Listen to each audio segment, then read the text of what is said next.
मोदी जोगी और पवन सिंह, मोदी जोगी और पवन सिंह बोले लोग जयकार हो। कमल छाप पमोहर मरी सोना भैया हमार हो। कमल छाप पमोहर मरी सोना भैया हमार हो।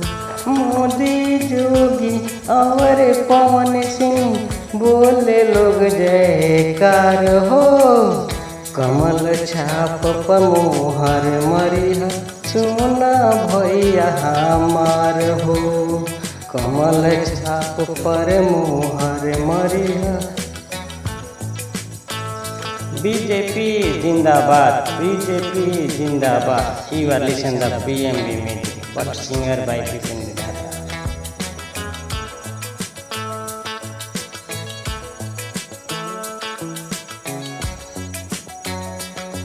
2005 में बिहार कुछ रहे, अभी आकी कैसन बा। आके आके देख ले जनता, अभी बिहार कैसन बा।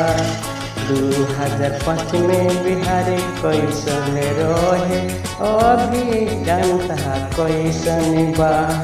मिले आश्वास, मिले आश्वास, मिले बिहार आके कैसन बा।